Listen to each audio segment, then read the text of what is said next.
Okay, tonight we'll have to do a double because really the cycle started yesterday. So Siman Aleph, and we'll go a little fast because many of us have done the first few Simonim many times because we start many things, and hopefully this one will stick. At least we'll try. So Dine Hashkamas Habayker, the halachas of getting up in the morning, Ubay Zayin Sifim, and it has in it 7 Sifim. So Aleph, Shvisi Hashem Lenegdi, a person has to put Hashem opposite him constantly. Hu Klal Godel B'Torah, Uvamalas HaTzadikim, Asher Holchem Lefnei Elokim, that is for parrots, that is the song of the Kitzur.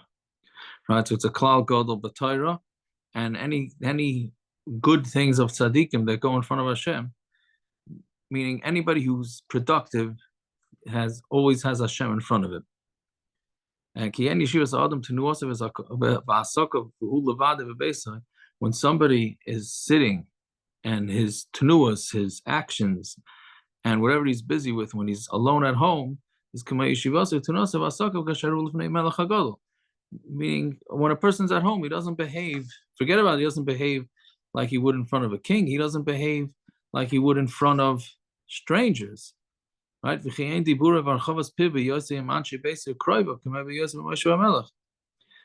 sorry. I mean, his speaking, his actions, his mannerism is not the same when he's with friends and family the way it is when he's sitting by a king. He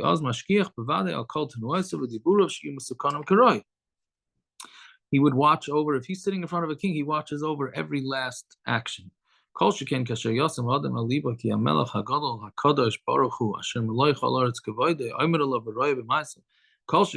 person places in his mind that Hashem is in front of him at all times, then for sure he is going to and Hashem is watching all his actions. Can a person hide and I don't see him? Says Hashem, I'm in the entire Shemayim and Aretz.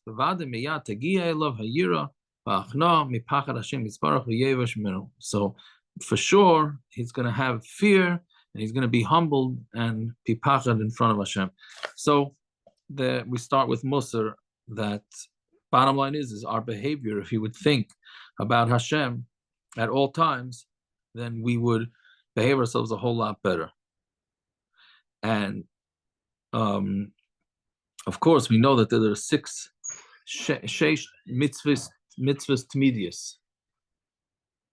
There's the six mitzvahs that we have to do at all times. The first one, this is not in the Kitzur, but this is on the Pirush of the Piskei Teshuvos that I'm using. So he says, and it's kedai to just go through this. Lahamin b'Hashem, that's one. You should believe in Hashem. And then Beis Shaloi Lahamin b'Sulasei, don't believe that there's anybody else other than Hashem. The third one is Achdus Hashem, that Hashem is one. The fourth is Avas Hashem, to love Hashem. The fifth is Yiras Hashem, to fear Hashem. And the sixth is not to go after your hearts, and after your eyes. So, meaning, besides for V'shivisi Hashem L'negdi Samad, that we should have Hashem in front of us at all times, we also have these 6 mitzvahs tamidius that we should constantly think about. I can't say I think about them constantly, but at least we should know that such a thing exists.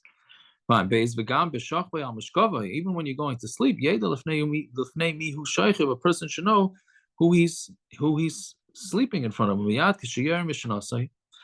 Immediately when a person wakes up from his sleep, he should remember all the chesed that Hashem did with him. That he gives him back his neshama that you gave to Hashem when you were weak, right? At night, you give back your body to Hashem weak, and you get it back in the morning new and energized.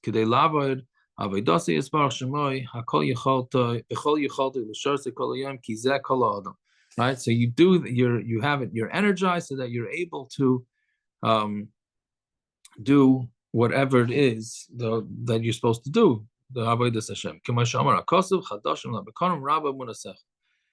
There's new things in the morning, great as our emunah. Every morning a person is a bria chadasha. And you should thank Hashem for this. And while you're still laying down, say, right? I thank you, Hashem, the king that will always be, that you gave me back my neshama. Meaning you say this immediately. You don't have to wash your hands. And even if a person's hands are not clean, because we know you have to wash your hands before making a bracha, but you could say, you're allowed to say this, there's no Hashem's name. It's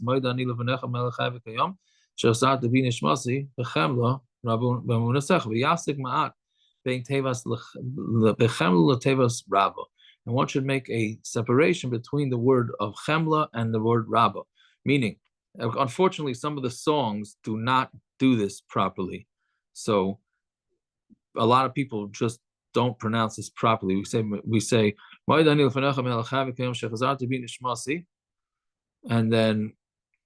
then we say, bechemla rabba emunasecha. It doesn't make any sense to say that.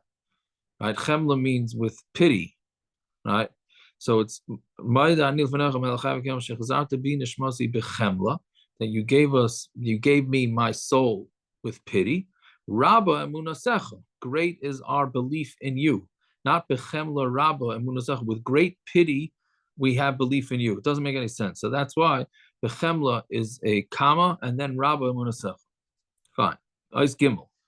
Yudam and Tema Omer. Haviaz kanemer, kanomer, v'kal kanesher, rotzkatzvi v'giba kari, l'asayis son avicha sheva shemayim. So you should be quick like a nomer and light like a nesher and run like a light like a nesher is a what do you call it? An eagle. Run like a deer and be strong like a lion to do Hashem's will. I don't know if I would translate it that way, but the way the Kitzur is saying Az kanamer is to be strong like a number, meaning don't be embarrassed because of people that laugh. You say, oh, look at this religious guy, etc., etc. So you have to be strong. Kal kanesha, be light like a eagle. Keneged ru'usayin, loima shete kal la'itza meinecha meirois barak yuas cholos avera. Meaning you have to be light. You have to be fleet-footed or fleet-eyed, meaning make sure your eyes are in control of themselves. Why? Because the way it works is when you see something, ha'ayin raya, the eye sees, v'halev chaymed, and the heart desires, uklei ma'aseh gaimen, and the utensils finish it off. Meaning, so the eye sees something, it desires it. It's good for the diet, parrots. The eye sees it. You go in the kitchen, you see the food, you desire it, and then you eat it, right? So stay away from the food, don't look, and obviously amongst all other isurim. So that's what it means. Your eye should be light. Rotz katzvi, keneged haraglayim. There should be better feet. You should always run to do good. V'gibor ka'ari, strong like a lion. Keneged alev. That's talking about the heart. The strength in doing the work for Hashem is in the heart. Your heart should be strong in the Zavayda. You should overpower your Yetzirah to win. It's like a gibar who overpowers his enemy to win and to knock him down. Dalit.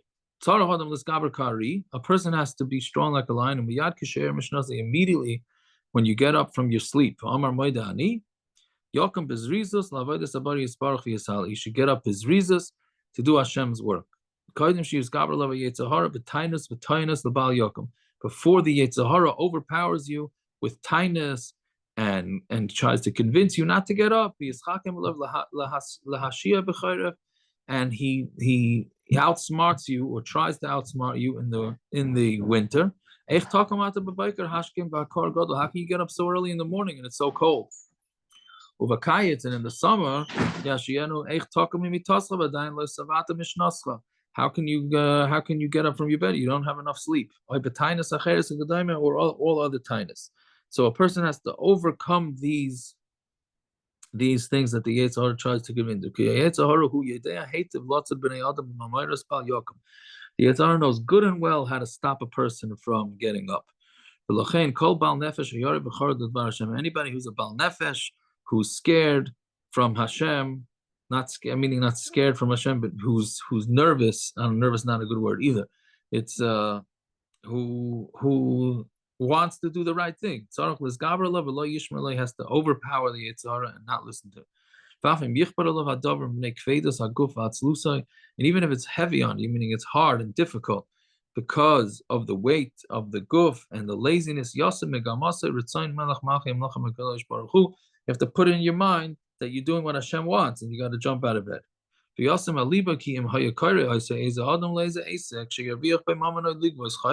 say somebody woke you up out of bed and tried to get you out of bed and says, we're going to go make a lot of money today, or I'm going to be able to collect money from somebody who owes me money. Or he's calling him and tells him, I'm going to be able to save you money. If you get out of bed now, I'll save you from a loss. Like they say, there's a fire and somebody comes and says, get out of bed, you'll save yourself money because there's a fire coming. Then for sure he's going to be a Zoris to get up immediately because of his love for money. He's not going to be lazy. When you want to go do the work of the king, if the king needs you, then you're going to get up quickly, and you're not going to be lazy, because meaning you're not going to let anybody convince you otherwise. Or maybe it's because you just want to find favor in the king's eyes. Whatever it is, you're going to get out of bed. So Allah's kama v'kama goes without saying.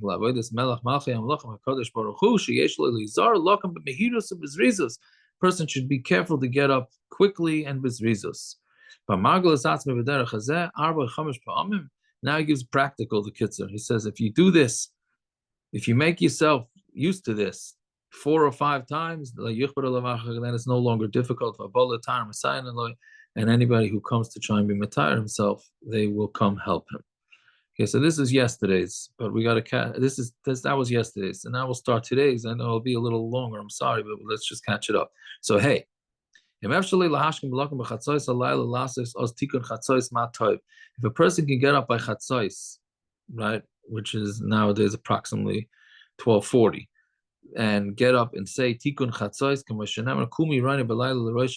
get up and sing in the middle of the night, at the top of the Ashmoris. And that's when HaKadosh Baruch Hu says Kinnis.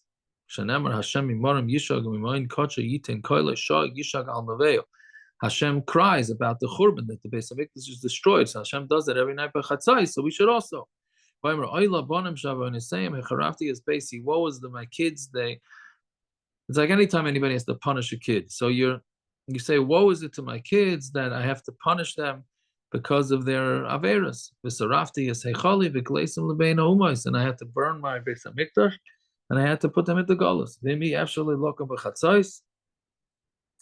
And if he's not able to get up at Chatzos, at least get up before daybreak. So, I mean, you ever heard of anybody doing this? There are only Yechidei Skula that do this. So, so the Mefarshim already bring, because nowadays everything got changed because of electricity. So we don't necessarily get up by the crack of dawn, and we don't go to sleep. We have totally, our hours are totally different. That's why we don't. You never really hear of anybody doing this. Ukemai, Shomer David HaMelech Olav Shalom, like David HaMelech said, A'ira Shachar, I'm going to wake up the morning. Bein HaShachar Ma'ira Oisi, the morning's not going to wake me up. I'm going to wake up the morning.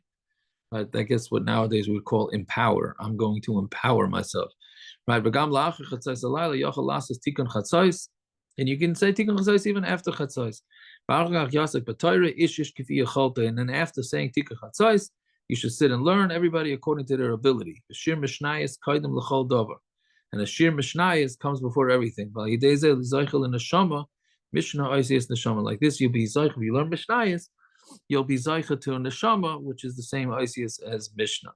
And if you're not able to learn mishnayis, yasik b'tilim, then learn tilim with mamados, with sifrei musar, and all those type of things. And it's better to do a little bit understanding it than to do a lot and not understanding it. Tana Rabbi Chia, if you learn Torah at night, the Shekhinah is next to you or opposite you. That's already the second song of the Kitzur for tonight. Right? Get up in the night, the Rosh Hashanah, and pour out. I will pour out my heart like water to Hashem. Pirush Shechina, He az kenegdecha. When you're learning at night, the Shechina is opposite you. If you learn Torah at night, which Baruch Hashem we're doing, is you're an Eved Hashem. And on the short nights, like in the summer, when the nights are short and you can't get up so early, at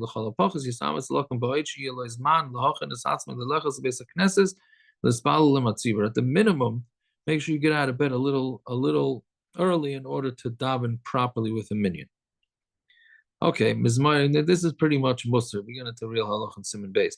Mizmari, I'm not that it's not real halacha. This is halacha that's supposed to stick with us all day. Mizmari tehillim v'chein shar v'vav. Mizmari tehillim v'chein shar pashiyas nitara neviim v'ksuvim she'enim shigurim b'fi hakol also lamar bal peh. This is another halacha that people don't keep. Any tehillim and any other parsha from the Torah, but he throws in a caveat here that it's not shagur b'fi hakol, meaning it's not something that people are used to saying. Also, lamar balpeh, you can't say it balpeh. Afilu mishu yedei lamar balpeh.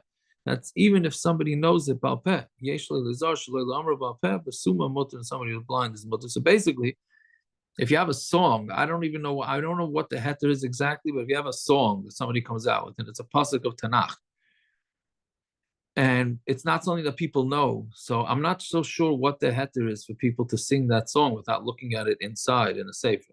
You can't say Torah Shabbat Peh without looking inside. Same thing if you're in a shul and they're saying is a parak of Tillim and you don't know what it is. You have to go get a Tillim to read it from inside. You can't just listen to it and try and say it. Okay, Zayin Yesh Limchos Biyad Amrim Tchinos Shebamamodos Shemasayin Baruch Hashem Shemei Tefillah. If you should make a machan, anybody who says the Tchinos that are in the Mamodos, don't finish off using Hashem's name. Say it with Shemei Tefillah without the shame u'malchus. Okay, so that's the musar for how we're supposed to behave ourselves. Siman Beis Hilchos Yadayim Shachris Ubay Tes Seifim. So what's the din of Hilchos Yadayim? So Aleph. Then there's a very interesting Aleph. Lefisha Adam Kasher Kamei Mitase Shachris Ukamay Bria Chadash Shalav Yisabari Yisbarach Shemai. Since a person, when he gets up from his bed in the morning, he's like a new creation. So since you're a new creation, therefore you need to wash your hands with a kli. A Kayan made his hands holy by pouring water on his hands before he did the avodah. Right? So meaning we are the same as a kohen. That's the most we could take out of it. Even though we're going to work, we're doing all sorts of whatever, but lemaisa, we're the same as a kohen. So just like a kohen had to wash his hands before he did avodah, so we, by being yidden, are also doing an avodah. So we have to wash our hands. And there is a hint to this washing from the pasuk Shanemar Erchotz ben Kohen Kapay Vasoyo is Mizbach Hashem Lashmiya B'Kol Toida. And I'm going to wash with cleanliness my hands, and I'm going to go around the mizbeach to hear the call of the toida. So that's one reason is because we're considered a new creation. Another reason, when a person goes to sleep, when his neshama leaves him, so when the neshama is out, so the body is just something tamei. When you wake up, the Ruach HaTumah leaves, Mikol Gufay, Chutz min etzba'is, it leaves the entire body except from the fingers. The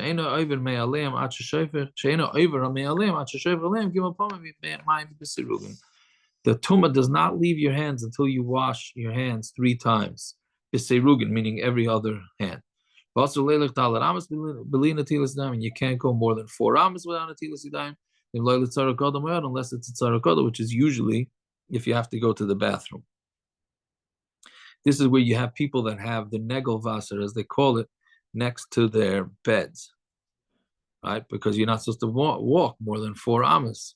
So nowadays you have heterim that the whole house is considered like dalet amas, because back then maybe they had to leave their houses, etc., etc. This cool is why, again, the majority of Klal Yisrael does not do this.